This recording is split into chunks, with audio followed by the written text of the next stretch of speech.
Hello friends, good morning. നമ്മുടെ Kerala TV സീരിയലിലേക്ക് എല്ലാവർക്കും സ്വാഗതം. അങ്ങനെ ബബിതയെയും രോഹിത്തിനെയും വിളിച്ചു വരുത്തി കാര്യങ്ങൾ ചോദിക്കാൻ വേണ്ടി ഇവർ നിൽക്കുക, ഈ നമ്മുടെ ഗംഗേട്ടനും രാജീവനും ഒക്കെ. അപ്പോൾ പിള്ളേർ വന്നപ്പോൾ നിങ്ങളുടെ ഭാവി കാര്യം എങ്ങനെയാണെന്ന് ചോദിച്ചു. വലിയ ഐഡിയ ഉണ്ടോ?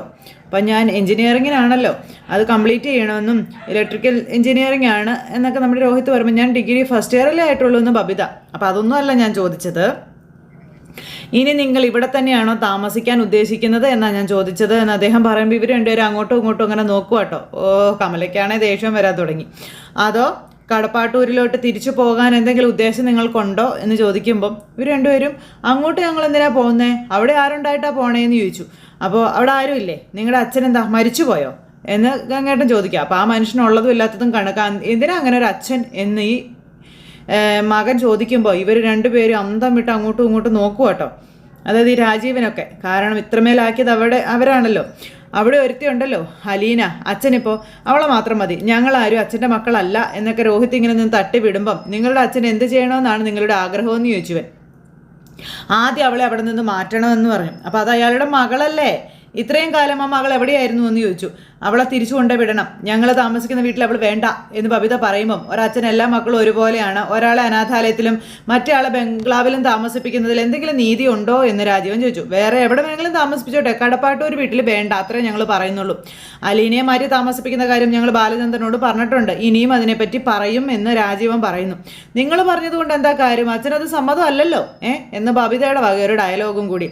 അപ്പോൾ സത്യം പറഞ്ഞ അലീനയെ കൊണ്ട് നിങ്ങൾക്ക് എന്തെങ്കിലും ശല്യം ഉണ്ടോ, സഹായം മാത്രമല്ലേ ഉണ്ടായിട്ടുള്ളൂ എന്ന് ചോദിച്ചു. അപ്പം ഞങ്ങൾക്ക് ആ സഹായം വേണ്ട, ഇത്രയും നാൾ അവൾ വെറും വേലക്കാരിയായിരുന്നു, അപ്പോഴൊന്നും ഞങ്ങൾക്ക് അവളെ ഇഷ്ടമല്ലായിരുന്നു. പിന്നെ അവൾ അച്ഛൻ്റെ സെക്രട്ടറി ആയി, പിന്നെയോ അപ്പം ഞങ്ങൾ കുറേ കൂടി അവളെ വെറുക്കുകയാണ് ചെയ്തതെന്നും അത് കഴിഞ്ഞപ്പോൾ അച്ഛൻ്റെ ദത്തുപുത്രിയുടെ വേഷവും കെട്ടി അവൾ വന്നു, തല്ലിക്കൊന്ന് കളയണമെന്ന് എനിക്ക് തോന്നിയതെന്നൊക്കെ പറഞ്ഞുകൊണ്ടിങ്ങനെ ഈ രോഹിത്ത് ഗംഗേട്ടനോടൊക്കെ പറയുമ്പോൾ ഉണ്ടല്ലോ, ഇവരുടെ മനസ്സിലെ പക കേട്ട് ഇവർ അന്തം വിട്ടിങ്ങനെ നിൽക്കുക. രോഹിത്തിന് അതുപോലെ കലിപ്പാണ് അലീനയോട്. അപ്പോഴാണ് ശിവേട്ടൻ അങ്ങോട്ടേക്ക് വരുന്നതും ഇവരുടെ സംസാരം കേൾക്കുന്നതും. ഇതൊക്കെ കേട്ടിങ്ങനെ നിൽക്കുക. ഇപ്പം അച്ഛൻ്റെ രഹസ്യപുത്രി ഞങ്ങൾ എന്തൊക്കെ സഹിക്കണം, എന്തൊക്കെ വേഷം കെട്ട് കാണണം എന്നൊക്കെ രോഹിത്ത് ചോദിക്കുമ്പം എടാ മോനെ, അതെ അച്ഛനമ്മമാർ തെറ്റുപറ്റാത്ത വിഗ്രഹങ്ങളാണെന്ന് നിങ്ങൾ വിചാരിക്കരുത് എന്ന് ഗംഗേട്ടൻ പറയുന്നു. അപ്പോഴും അമ്മയെ അവിടെ വെള്ളം പൂശിക്കൊണ്ടിരിക്കുക. പാവം നമ്മുടെ ബാലേട്ടനെ തന്നെയല്ല പഴി. അവരും നിങ്ങളെപ്പോലെ തന്നെ മനുഷ്യരാണെന്നും പ്രായപൂർത്തിയായ ശേഷവും നിങ്ങൾക്ക് എന്തൊക്കെ തെറ്റുകൾ സംഭവിച്ചിട്ടുണ്ട് എന്ന് ഗംഗേട്ടൻ രോഹിത്തിനോട് ചോദിക്കും. അവൻ്റെ തല പതുക്കെ താണു. ഒന്നും മിണ്ടാനില്ലല്ലോ, ചെയ്ത കാര്യങ്ങളൊക്കെ നല്ല ഓർമ്മയുണ്ടല്ലോ, അതുകൊണ്ട് തന്നെ. അപ്പം എല്ലാവരും ഇങ്ങനെ നിൽക്കും. അപ്പോൾ ഈ ബബിതയ്ക്കും ഭയങ്കര ഇത് അങ്ങനെ ഏതോ ഒരു പ്രായത്തിൽ ഏതോ ഒരു ദേശത്ത് വെച്ച് കണ്ടുമുട്ടിയ ഒരു പുരുഷനും സ്ത്രീയും കുറച്ച് നാൾ സ്നേഹിച്ചിട്ടുണ്ടാവും, പിന്നീട് പിരിഞ്ഞു പോയിട്ടും ഉണ്ടാവും. പിന്നെ 10-23 വർഷത്തിന് ശേഷം ആ ബന്ധത്തിലെ ഒരു കുഞ്ഞു ജനിച്ചിരുന്നു, അത് ജീവിച്ചിരിക്കുന്നു, അതൊരു അനാഥ മന്ദിരത്തിലായിരുന്നു എന്നൊക്കെ അറിയുമ്പോഴേ അതിൻ്റെ ഒരു ആശ്വാസവും സന്തോഷവും സമാധാനവും കൊടുക്കുകയാണോ വേണ്ടത്, അതോ അടിച്ചു കൊന്ന് കുഴിച്ചു മൂടുകയാണോ വേണ്ടത് എന്ന് ഗംഗേട്ടൻ ചോദിക്കുക. ഏതാണ് മനുഷ്യത്വം, ഏതാണ് തെറ്റും ശരിയും എന്നൊക്കെ ചോദിക്കുമ്പം അത് ജീവിച്ചോട്ടെ, എവിടെയെങ്കിലും പോയി ജീവിച്ചോട്ടെ, നന്നായിട്ട് പോയിക്കൊണ്ടിരിക്കുന്ന ഒരു കുടുംബം നശിപ്പിക്കരുതെന്ന് മാത്രമേ ഞങ്ങൾ പറയുന്നുള്ളൂ എന്ന് പറയുമ്പം അലിനെ എന്താ നശിപ്പിച്ചത്, അത് നീ ഒന്ന് പറഞ്ഞേ. അവള് കടപ്പാട്ടൂർ വീട്ടിൽ എന്ത് നാശനഷ്ടങ്ങളാണ് ഉണ്ടാക്കി വെച്ചത്, നീ ഒന്ന് പറയാൻ പറഞ്ഞു ഗംഗേട്ടൻ ഇവനോട്. ഇവൻ അതിന് മറുപടിയില്ല. ഇപ്പോൾ അമ്മ ഹോസ്പിറ്റലിൽ കിടക്കുന്നത് അവൾ കാരണമല്ലേ എന്ന് ബബിത ചോദിക്കുമ്പം അതിന് പച്ച മലയാളത്തിൽ കുന്തളിപ്പ് എന്ന് പറയും എന്ന് ബബിതയോട് ഗംഗേട്ടൻ അന്നേരം പറയും. അന്നേരം പെണ്ണിങ്ങനെ തലയും താത്തി ഇങ്ങനെ അവിടെ നിൽക്കുക, ഒന്നും പറയാനില്ല. വെല്ലിച്ചൻ്റെ വാക്കുകൾ കേട്ടിട്ടേ ഒന്നും, വെല്ലുമാവയുടെ. അപ്പോൾ രാത്രി 1:30 മണിക്ക് ആരോടും പറയാതെ കാറും എടുത്ത് വീട്ടിൽ നിന്ന് ഒറ്റയ്ക്ക് ഇറങ്ങിപ്പോകാൻ അവളോട് ആരാ പറഞ്ഞത് എന്ന് ബാലൻ അന്നേരം ചോദിച്ചു. അന്നേരം അച്ഛനാണെന്ന് പറഞ്ഞു ബബിത. ബാലചന്ദ്രൻ അങ്ങനെ പറഞ്ഞിട്ടില്ല, പറയാതെ അങ്ങനെ അമ്മ പോവത്തില്ല എന്ന് രാജീവനോട് ഈ ബബിത പറയുമ്പോൾ എന്ന് നീ ഊഹിച്ചു പറയുന്നതല്ലേ അല്ലേടി എന്ന് രാജീവൻ ബബിതയോട് ചോദിക്കുക. അപ്പോൾ ബബിതയ്ക്ക് മിണ്ടാട്ടമില്ല, തലയും കുനിച്ച് ഇങ്ങനെ ഉണ്ടക്കണ്ണും വീഴ്ച അങ്ങോട്ടും ഇങ്ങോട്ടും നോട്ടമായിട്ട് ഇങ്ങനെ നിൽക്കുക അവിടെ. അപ്പോൾ രോഹിത്തിനും മിണ്ടാട്ടമില്ല. അലീന ബാലചന്ദ്രൻ്റെ മോളായിട്ട് 7-8 ദിവസമല്ലേ ആയിട്ടുള്ളൂ എന്ന് ഈ ശിവൻ ചോദിച്ചു. അതിനു മുമ്പും അവളായിരുന്നല്ലോ നിങ്ങളുടെ ശത്രു അല്ലേ, ശരിയല്ലേ എന്ന് ചോദിച്ചു. ഇവരിങ്ങനെ അന്തം വിട്ടിങ്ങനെ നോക്കുക. അതിപ്പോൾ എന്തിൻ്റെ പേരിലാണ് ചോദിക്കുമ്പം അമ്മയ്ക്ക് അവളെ ആദ്യം മുതലേ ഇഷ്ടമായിരുന്നില്ല, അമ്മയ്ക്ക് തീരെ അവളെ ഇഷ്ടമല്ല, അമ്മയ്ക്ക് ഇഷ്ടമല്ലാത്തത് കൊണ്ട് ഞങ്ങൾക്കും ഇഷ്ടമല്ല. അതെന്തിൻ്റെ പേരിലാണെന്ന് ചോദിക്കുമ്പം ഇഷ്ടമല്ല അത്ര തന്നെ ഉള്ളൂ എന്ന് പറയുക ബബിത. എന്നാൽ നിങ്ങളുടെ അച്ഛന് ഇഷ്ടമാണ് അത്ര തന്നെ, ഇനി അത് വെച്ച് കൂടുതൽ പോസ്റ്റ്മോർട്ടം ഒന്നും നടത്താൻ നിൽക്കണ്ട. നിങ്ങൾ നിങ്ങളുടെ വീട്ടിലേക്ക് തിരിച്ചു പോവുക. അപ്പം ഞങ്ങളെ കൂട്ടിക്കൊണ്ടു വന്നത് ശിവനങ്ങളാണെന്നും ശിവനങ്ങൾ പറയണം പോണോ വേണ്ടയോ എന്നുള്ളത് എന്നീ രോഹിത് പറയുമ്പോൾ ഇവരിങ്ങനെ അങ്ങോട്ടും ഇങ്ങോട്ടും നോക്കുക. ദൈവമേ, കമലയ്ക്കാണെങ്കിൽ ശ്വാസം പോകുന്നുമില്ല. മുതിർന്നവർ തമ്മിലുണ്ടായ വഴക്കിനാണ് നിങ്ങളോട് വീട് വിട്ടു പോരാൻ ഞാൻ പറഞ്ഞത്. ആ വഴക്ക് തീരുകയും കോംപ്രമൈസ് ആവുകയും ചെയ്തു. ഇനി നിങ്ങൾ തിരിച്ചു പോകുന്നതാണ് ഭംഗി എന്നും ഇവരോട് പറയുക. ഇന്നോ നാളെയോ പോകണമെന്നൊന്നും ഞാൻ പറയില്ല, അങ്ങനെ പറയാൻ ഞാൻ ആളുമല്ല. എന്നായാലും നിങ്ങൾക്ക് അങ്ങോട്ട് പോയല്ലേ പറ്റുള്ളൂ. നിങ്ങളുടെ വീട് ഇതല്ല, കടപ്പാട്ടൂരാണ് എന്ന് അയാൾ പിള്ളേരോട് പറഞ്ഞു. അവിടെ നിന്ന് ഇറങ്ങിപ്പോന്ന് ഞങ്ങൾ ഇനി നാണം കെട്ട് തലയും കുനിച്ച് അങ്ങോട്ട് കയറി പോണോ? അങ്ങനെയാണോ അങ്കിള് പറയുന്നത് എന്ന് ബബിത ചോദിക്കും കേട്ടോ. കടപ്പാട്ടൂരല്ലാതെ വേറെ ഏതെങ്കിലും വീട്ടിലേക്ക് ചെന്നാൽ നിങ്ങളെ എടുക്കുവോ എന്ന് രാജീവൻ ബബിതയോട് അന്നേരം ചോദിക്കുക. എടി മോളെ, സ്വന്തം വീട് പോലെ പറ്റത്തില്ല ഒരു ബന്ധുവീടും, അത് നിനക്കറിയാവോ എന്ന് ചോദിച്ചു. അപ്പം ഇങ്ങനെ നോക്കൂ കേട്ടോ രണ്ടെണ്ണങ്ങളും കൂടെ അങ്ങോട്ടും ഇങ്ങോട്ടും പറഞ്ഞുകൊണ്ട്. കമല അന്നേരം ഇവിടെ ഇങ്ങനെ നിൽക്കുന്നേ. ദേ, 4 ആൾ കൂട്ടി ചോദിച്ചാൽ നിങ്ങൾ എന്ത് സമാധാനം പറയും എന്ന് ചേട്ടൻ ചോദിക്കാം. അച്ഛൻ നിങ്ങളോട് ഇറങ്ങിപ്പോകാൻ പറഞ്ഞു. നിങ്ങളുടെ ന്യായമായ അവകാശങ്ങൾ സാധിച്ചു തരാതെ ഇരുന്നിട്ടില്ല, നിങ്ങളെ നോക്കാതെ ഇരുന്നിട്ടില്ല. അലീന നിങ്ങളോട് മോശമായി പെരുമാറിയിട്ടില്ല, മറിച്ച് നിങ്ങൾ അവളോട് വളരെ മോശമായി തന്നെയാണ് പെരുമാറിയിരിക്കുന്നതെന്നുള്ള കാര്യമൊക്കെ പറയുക ഗംഗേട്ടൻ. പിന്നെ എന്തുകൊണ്ട് നിങ്ങൾ അവിടുന്ന് ഇറങ്ങിപ്പോന്നു? എന്തുകൊണ്ട് നിങ്ങൾ തിരിച്ചു പോകുന്നില്ല? നിങ്ങൾക്കതിനൊരു മറുപടി ഉണ്ടോ എന്ന് ചോദിച്ചു. അലീന അവിടെ ഉള്ളതുകൊണ്ട് തിരിച്ചു പോകുന്നില്ല എന്ന് ബബിത പറയുമ്പോൾ, അടുത്ത 5 വർഷത്തേക്ക് അലീനയെ ബാലചന്ദ്രൻ ആ വീട്ടിൽ നിന്ന് മാറ്റാൻ ഉദ്ദേശിക്കുന്നില്ല, നിങ്ങൾ എന്ത് ചെയ്യുമെന്ന് ചോദിച്ചു. അപ്പോൾ ഇവർ രണ്ടുപേരും അങ്ങോട്ടും ഇങ്ങോട്ടും ഇങ്ങനെ ഉണ്ടക്കണ്ണും വീഴ്ച അന്തം വിട്ട് നോക്കിക്കൊണ്ട് ഇങ്ങനെ നിൽക്കുക. ഭയങ്കര ഇതിലിങ്ങനെ നിൽക്കുകയാണ്. അന്നേരം ചേട്ടന്മാർ, ദേ ശിവ, അടുത്ത 5 വർഷം നീ ഇവരെ ഈ വീട്ടിൽ താമസിപ്പിച്ച് പഠിപ്പിക്കുകയും ചെലവിന് കൊടുക്കുകയും ചെയ്യുമെന്ന് ചോദിച്ചു. അപ്പം അതിനൊന്നും എന്നെക്കൊണ്ട് പറ്റത്തില്ല എന്ന് ശിവൻ ഇവരുടെ മുഖത്ത് നോക്കി പറഞ്ഞു. ആള് കളിച്ച് പോയത് പിറക്കി വിടുകയാണ് 2 എണ്ണത്തിനെയും കൂടി. ഇപ്പം എങ്ങനെ ഇരിക്കുന്നു? മുതിർന്നവർ തമ്മിൽ കോംപ്രമൈസ് ആയ മക്കളും കോംപ്രമൈസ് ആവണം, അതാണ് ശരിയായ നടപടി എന്ന് ശിവൻ ഇവരോട് പറയുന്നു. 2 എണ്ണം ഇങ്ങനെ നിൽക്കുകയല്ലേ. കമലേ, അടുത്ത 5 വർഷം നീ ഇവർക്ക് വെച്ചു വിളമ്പി കൊടുത്ത ഇവരുടെ കാര്യങ്ങൾ നീ നടത്തി കൊടുക്കുവോ എന്ന് ചോദിക്കുമ്പം 5 വർഷം എന്നും പറഞ്ഞുകൊണ്ട് കമല ഇങ്ങനെ നിൽക്കുന്നു. അപ്പം ഏറ്റാൽ പിന്നെ നീ പിന്മാറാൻ നിൽക്കരുതെന്ന് ശിവൻ പറയുമ്പം, അയ്യോ അത്ര ഒന്നും എന്നെക്കൊണ്ട് പറ്റത്തില്ല, കൂടി വന്ന 5 മാസം, അത് കൂടുതലൊന്നും എന്നെക്കൊണ്ട് പറ്റത്തില്ല എന്ന് കമല. കേട്ടല്ലോ അവർ പറഞ്ഞത്? നിങ്ങൾ ആലോചിച്ച് എന്താണെന്ന് വെച്ചാൽ തീരുമാനിച്ചാൽ മതി, മനസ്സിലായോ എന്ന് ചോദിച്ചു. പിന്നെ ഞാനും ശിവനും രാജീവനും അടുത്തടുത്ത ദിവസങ്ങൾ ഇവിടെ നിന്ന് പോകാനുള്ളവരാ. പിന്നെ നിങ്ങൾക്ക് ആരുണ്ട് എന്ന് നിങ്ങൾ തന്നെ ചിന്തിച്ചോളാൻ ഗംഗേട്ടൻ ഇവരോട് പറഞ്ഞു. കമലയ്ക്കാണെ ദേഷ്യം അടക്കാൻ മേലാതെ ഇങ്ങനെ നിൽക്കുക കേട്ടോ.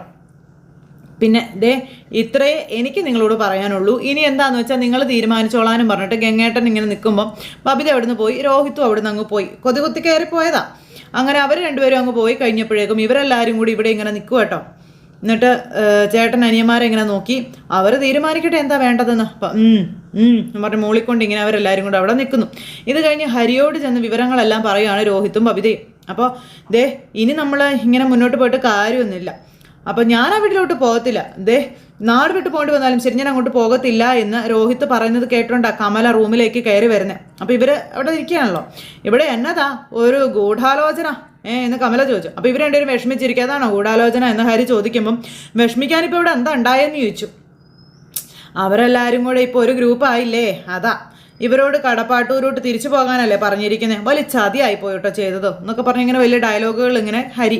അപ്പോൾ ശിവനങ്ങളും കമലാൻ്റെയും അത്ര സ്ട്രോങ് ആയിട്ട് പറഞ്ഞതുകൊണ്ടാണ് ഞങ്ങളന്ന് അവിടെ നിന്ന് ഇറങ്ങി പോകുന്നതെന്നും ഇപ്പം ഞങ്ങൾക്ക് ആരും ഇല്ലാണ്ടായി എന്ന് രോഹിത്ത് അവിടെ ഇരുന്ന് പറയുമ്പം, നിങ്ങളോട് നാളെ തന്നെ കയറി പോകാൻ പറഞ്ഞൊന്നുമില്ലല്ലോ, ആലോചിക്കാനല്ലേ പറഞ്ഞുള്ളൂ.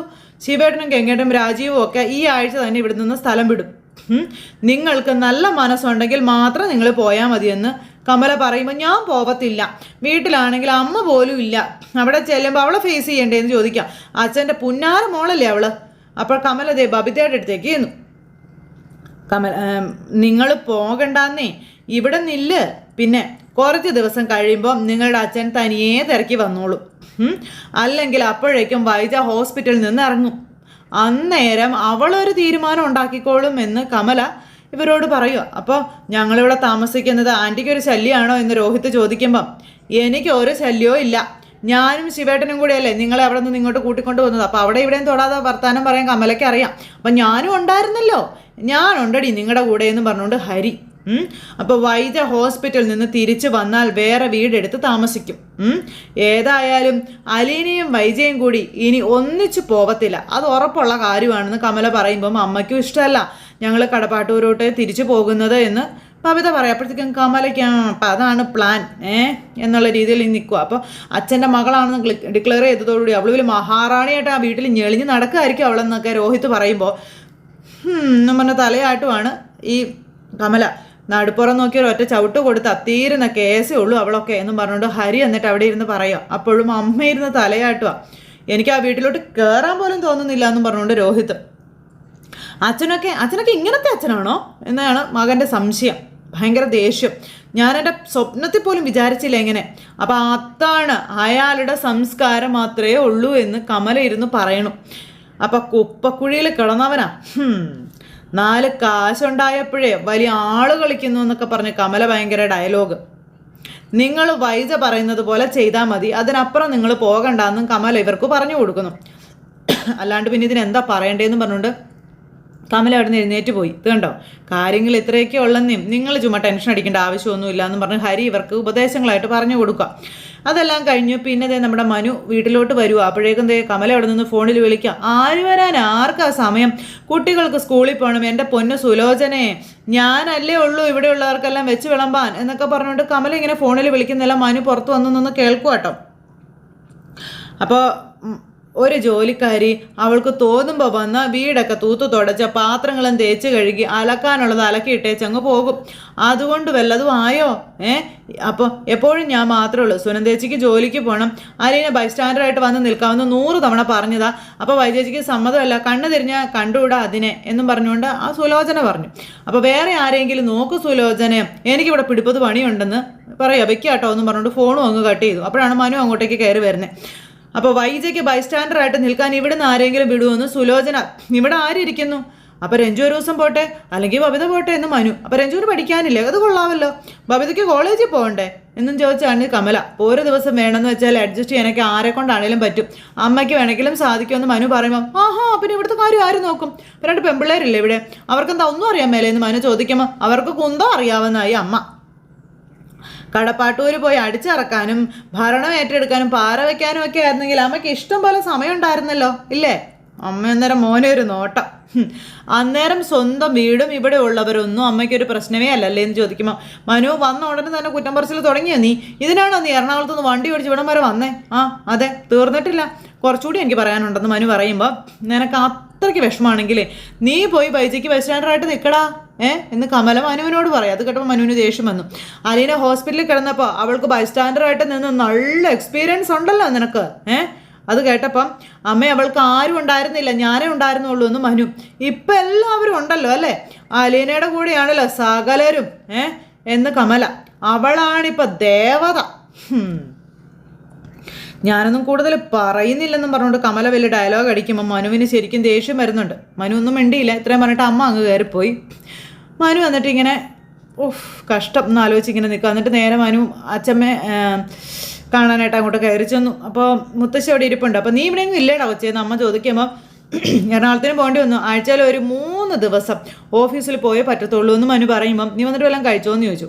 എവിടെ നിന്ന് വന്ന ഉടനെ കമലമ്മയായിട്ടൊന്ന് ഓട്ടാക്കി, അതുകൊണ്ട് ഇനി എന്തെങ്കിലും കിട്ടുമെന്നൊന്നും ഉറപ്പില്ല എന്ന് പറഞ്ഞു. അപ്പോൾ എന്നതാടാ കാര്യമെന്ന് മുത്തശ്ശി ചോദിക്കും. വൈജാൻ്റെ ഹോസ്പിറ്റലിൽ കൂട്ടു നിൽക്കാനേ ആരുമില്ല, ആ സുലോചനാൻ്റെ ഗൗതമെങ്കിലും മാത്രമേ ഉള്ളൂ. അമ്മയ്ക്ക് ഓരോ ദിവസം പോലും സമയമില്ല. എരുതിയിൽ എണ്ണയൊഴിച്ച് തീ കൊളുത്തി കലാപം ഉണ്ടാക്കാനാണെങ്കിൽ ഇഷ്ടംപോലെ സമയവും ഉണ്ട്. അപ്പം നീ ഹോസ്പിറ്റലിൽ പോയായിരുന്നോ എന്ന് ചോദിക്കുമ്പം ഞാനവിടെ കയറി ആൻറ്റിയെ കണ്ടിട്ടാണ് വന്നത്. എങ്ങനെയുണ്ടടാ മോനെ അവൾക്ക്? ഈ മുഖത്തെ വെച്ചുകെട്ടൊക്കെ മാറ്റിയിട്ടുണ്ട്, ഇപ്പോൾ ബാൻഡേജ് മാത്രമേ ഉള്ളൂ, പിന്നെ കൈക്ക് പ്ലാസ്റ്റർ ഇട്ടു, പിന്നെ കാല് 4 ഇഞ്ചിൻ്റെ PVC പൈപ്പിനകത്ത് കയറ്റിയതുപോലെയാണ് പ്ലാസ്റ്റർ ഇട്ടിരിക്കുക. അപ്പോൾ ഒട്ടും അനങ്ങാനൊന്നും പറ്റത്തില്ല എന്നൊക്കെ പറഞ്ഞു. അവളുടെ ഒരു കഷ്ടകാലമേ എന്നും പറഞ്ഞുകൊണ്ട് അമ്മ അന്നേരം സങ്കടപ്പെടുക. എത്ര കാലം ഇങ്ങനെ കിടക്കേണ്ടി വരുമോ ആവോ എന്നൊക്കെ പറയുമ്പോൾ മുത്തശ്ശിക്കിപ്പോൾ എങ്ങനെയുണ്ട് കൈതയ്ക്കൽ സുഖവാസം? അപ്പം സുഖവാസം ഇപ്പം എൻ്റെ മക്കളെല്ലാം ഉള്ളത് കൊണ്ടേ കമലയ്ക്ക് എൻ്റെ അടുത്ത് പോരെടുക്കാൻ പേടിയാ. അവർ പോയി കഴിയുമ്പം അവൾ ഭൂതന വേഷം എടുത്തങ്ങ് അണിയുമെന്ന് അമ്മ പറയണു. അത് കേട്ടപ്പോൾ മുത്തശ്ശി അമ്മയുടെ അടുത്ത് അമ്മായിമ്മ പോര് കാണിച്ചിട്ടുണ്ടാവും പണ്ട്. അതായിരിക്കും ഇങ്ങനെ. അല്ലാണ്ട് അമ്മയ്ക്ക് ഇത്രയും കലിപ്പ് വരാനുള്ള സാധ്യത ഇല്ലയെന്ന് പറയുമ്പോൾ ഒന്ന് പോടാ അമ്മായിമ്മ പോര് അവൻ്റെ ഒന്നും പറഞ്ഞുകൊണ്ടിരിക്കുക മുത്തശ്ശി. അപ്പോൾ മനുവിൻ്റെ അടുത്ത് ഇങ്ങനെ ചിരിക്കും കേട്ടോ. തിരിച്ചു പോകണോ കടപ്പാട്ടൂരോട്ട് എന്ന് ചോദിക്കുമ്പം ഓ വേണോ എന്നുള്ളൊരിതിലിരിക്കാം. അവിടെ ഇപ്പോൾ ആർക്കാടാ നമ്മളെ വേണ്ടേ? നമ്മുടെ വിലയൊക്കെ പോയില്ലേ. വൈജ ആണെങ്കിൽ ആശുപത്രിയിലും അല്ലേ എന്നൊക്കെ പറയുമ്പം വൈജാൻ്റെ അല്ലല്ലോ മുത്തശ്ശിയെ നോക്കിയത്. ആണോ? ഒന്നെങ്കിലും നോക്കിയിട്ടുണ്ടോ എന്ന് ചോദിച്ചു. അലീനയാ. അവളുണ്ടായിരുന്നെങ്കിൽ ഞാനിപ്പോൾ എഴുന്നേറ്റ് നടന്നേനെ എന്നിങ്ങനെ മുത്തശ്ശി പറയുന്നു. അപ്പോൾ റെക്കമെൻഡ് ചെയ്യണോ എന്ന് മനു ചോദിക്കുമ്പോൾ ഓ അവൾക്കിപ്പോൾ എന്നോട് ഇഷ്ടക്കേടായിരിക്കുമേടാ. ഞാൻ വൈജയുടെ സൈഡ് നിന്നതുകൊണ്ട് അവളെ കുറേ കുറ്റം പറഞ്ഞില്ലായിരുന്നോ? അപ്പോൾ അമ്മമാർ മക്കളുടെ സൈഡ് പിടിക്കും. അതെല്ലായിടത്തും അങ്ങനെ തന്നെയല്ലേ മുത്തശ്ശി? അതിൻ്റെ പേരിൽ അലീനയ്ക്ക് ഇഷ്ടക്കേടുണ്ടാകാനുള്ള വഴിയും സാധ്യതകളൊന്നും ഇല്ലെന്നാണ് എൻ്റെ ഒരു വിശ്വാസം.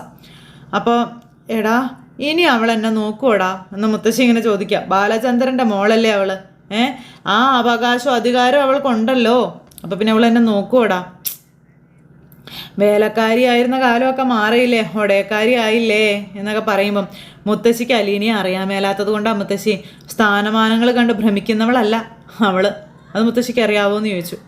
അവൾക്ക് എന്തെങ്കിലും ഒരു സ്ഥാനം കിട്ടിയിട്ടുണ്ടെങ്കിൽ അത് ബാലചന്ദ്രൻ അങ്കിളിൻ്റെ മനസ്സിൽ മാത്രമാണെന്ന കാര്യം മനു പറയുമോ? വേറൊന്നും മുത്തശ്ശി അതിനെ കാണണ്ട. അവൾ ഇപ്പോഴും ആ വീട്ടിലെ വേലക്കാരി തന്നെയാണെന്ന് പറയുമ്പം എടാ ഇനി ഞാൻ ആ വീട്ടിൽ ചെന്നാൽ ബാലചന്ദ്രനൊന്നും അത് ഇഷ്ടപ്പെടത്തില്ല. അങ്കിളിന് മുത്തശ്ശിയോട് വിരോധമൊന്നും ഇല്ലെന്നാണ് എൻ്റെ ഒരു വിശ്വാസം എന്ന് മനു അന്നേരം പറഞ്ഞു. എന്നാലും എങ്ങനെയാടാ എന്ന് മുത്തശ്ശി ചോദിക്കുമ്പോൾ നമ്മുടെ മനു ഞാനേ വലിയച്ഛൻ നാളെ നീലഗിരിക്ക് പോവുകയാണെന്ന് പറഞ്ഞു, അതുകൊണ്ടുകൂടി ഏട്ടാ വന്നതെന്ന് പറഞ്ഞു. വലിയച്ഛനായിരുന്നു ഇവിടുത്തെ കമാൻഡിങ് ചീഫ്. ഇനിയിപ്പോൾ അതുണ്ടാവില്ല. എന്തായാലും ഞാൻ ചെല്ലട്ടെ എന്ന് പറഞ്ഞു മനു അവിടുന്ന് പോയി. മുത്തശ്ശി ഇങ്ങനെ വിഷമിച്ചിരിക്കുന്നു. പിന്നെ കാണിക്കുന്ന രാജീവൻ ഇങ്ങനെ ടെൻഷൻ അടിച്ച് അവിടെ നിൽക്കുക. അപ്പോഴേക്കും നമ്മുടെ നീലഗിരിക്ക് പോകാനായിട്ട് ഇറങ്ങി വരിക ചേട്ടൻ. അപ്പോൾ ഇവിടുത്തെ പ്രശ്നങ്ങളൊക്കെ ഒന്നുകൂടി ഒന്ന് സോൾവ് ആക്കിയിട്ട് ഏട്ടൻ പോയാൽ മതിയായിരുന്നു. ഇതിപ്പോൾ ഗംഗേട്ടൻ എസ്കേപ്പ് ആവുന്നത് പോലെ എനിക്ക് തോന്നുന്നതെന്ന് പറഞ്ഞു രാജീവൻ. എന്ത് എസ്കേപ്പ്? വൈജയുടെ അലീനയുടെയും പ്രശ്നത്തിൽ നിന്ന് നമുക്ക് 3 പേർക്കും എസ്കേപ്പ് ആവാനൊന്നും പറ്റത്തില്ല എന്ന് ഇദ്ദേഹം പറയാം. ഞാൻ നീലഗിരിക്ക് പോയാലും വേണ്ടി വരാൻ ഇവിടെ എത്തിയാൽ 10 മണിക്കൂർ ഡ്രൈവ് മതി. നിങ്ങളുടെ കാര്യം അങ്ങനെയൊന്നും അല്ലല്ലോ. ഇനിയും ഒരു ലീവ് കിട്ടാൻ മാസങ്ങൾ കഴിയണ്ടേ എന്ന് ചോദിച്ചു. അപ്പോൾ അത് ശരിയാ. എന്നാലും ഗംഗേട്ടൻ ഇവിടെ ഉള്ളപ്പോഴേ ഞങ്ങൾക്ക് ഇനിയുള്ള കാര്യങ്ങളെല്ലാം ഈസിയാണെന്നാണ് തോന്നിയത് എന്ന് ശിവൻ പറഞ്ഞു. ഗംഗേട്ടൻ പോയി കഴിയുമ്പോൾ എന്താകും? അപ്പം ഞങ്ങൾ പിന്നെയും കുഴപ്പത്തിലായല്ലോ എന്നുള്ളൊരു ഫീലിംഗ് ആണ് കേട്ടോ എന്ന് പറഞ്ഞു. അപ്പോൾ ഒരു കുഴപ്പം നിങ്ങളായിട്ടുണ്ടാക്കാതിരുന്നാൽ മതി എന്ന് ഗംഗേട്ടൻ പറഞ്ഞു കൊടുക്കാം. ഞാൻ ബാലചന്ദ്രനോടെല്ലാം സംസാരിച്ചിട്ടേ പോവുള്ളൂ എന്നും പറഞ്ഞു. ഇപ്പോൾ പോകുന്ന വഴിക്ക് കടപ്പാട്ടൂർ കയറിയിട്ടേ ഞാൻ പോകത്തുള്ളൂ എന്നും പറഞ്ഞു. പിന്നെ ഞങ്ങൾ ഈ ആഴ്ച തന്നെ പോകുമെന്ന് ശിവൻ അന്നേരം പറയുക. അപ്പോൾ വൈജയുടെ കാര്യം ബാലചന്ദ്രൻ തന്നെ നോക്കിക്കോളൂവെന്നും ചികിത്സിക്കുന്ന ഒന്നും ഒരു കുറവും വരുത്തിയിട്ടില്ല, ഒരു ബില്ലും അടയ്ക്കാതിരുന്നിട്ടുമില്ല, ഹോസ്പിറ്റലിൽ അവൾക്ക് എല്ലാ സൗകര്യങ്ങളും ഏർപ്പാടാക്കി കൊടുത്തിട്ടുമുണ്ട്. അയാളുടെ സ്ഥാനത്ത് വേറെ ആരെങ്കിലും അതൊക്കെ ചെയ്യുമോ എന്ന് ഗംഗേട്ടൻ അനിയന്മാരോട് ചോദിക്കുക. അപ്പോൾ നമ്മളാണെങ്കിൽ ചെയ്യുമോ? അത് പിന്നെ വൈജയ്ക്ക് നാവനയ്ക്ക് 4 വർത്തമാനം പറയാനുള്ള ശേഷി കിട്ടില്ല. അവൾ അന്ന് തന്നെ ബാലചന്ദ്രനും അലീനയ്ക്കും എതിരെ വീണ്ടും യുദ്ധം പ്രഖ്യാപിക്കുമെന്ന് പറഞ്ഞു. അതെങ്ങനെ തടയും ഗംഗേട്ടാ എന്ന് രാജീവൻ ചോദിക്കുമ്പം അതൊന്നും തടയണ്ട, അവഗണിച്ചാൽ മതി, മൈൻഡ് ചെയ്യാതിരുന്നാൽ മതി. അലീന ആരാണെന്നുള്ളത് നമുക്കറിയാം. പക്ഷേ അവൾ ബാലചന്ദ്രൻ്റെ മകളാണെന്നുള്ള മട്ടിലേ നമ്മൾ പെരുമാറാൻ പാടുള്ളൂ എന്നും വൈജയുടെ ആവലാതികളെല്ലാം ഈ ചെവി കൊണ്ട് ശ്രദ്ധിച്ച് കേൾക്കണം. എന്നിട്ട് ഈ ചെവി കൂടെ അത് അവഗണിച്ചങ്ങ് തള്ളിയേക്കണം. അവളുടെ കൂടെ ഉറച്ചു നിൽക്കണം. സപ്പോർട്ട് മുഴുവനും മറുവശത്ത് കൊടുക്കുകയും വേണമെന്നും ചേട്ടൻ അനിയന്മാർക്ക് ഉപദേശിച്ചു കൊടുക്കുന്നിടത്ത് ഇന്നത്തെ നമ്മുടെ കഥ അവസാനിച്ചു. ഇനിയിപ്പോൾ ബാലചന്ദ്രൻ്റെ കുറച്ച് തീരുമാനങ്ങളുണ്ട്. അതൊക്കെ നാളെ വഴിയെ ഗംഗേട്ടനെ അറിയിക്കുമായിരിക്കും. അപ്പോൾ എല്ലാവർക്കും കാത്തിരുന്ന് കാണാനുള്ള സമയവും കാര്യങ്ങളൊക്കെ വരുന്നുണ്ട്. അപ്പോൾ എല്ലാവരും കാത്തിരുന്ന് കാണുമെന്നുള്ള പ്രതീക്ഷയോടെ നിർത്തുന്നു. വീണ്ടും കാണുന്നത് വരെ എല്ലാവർക്കും ടാറ്റാ.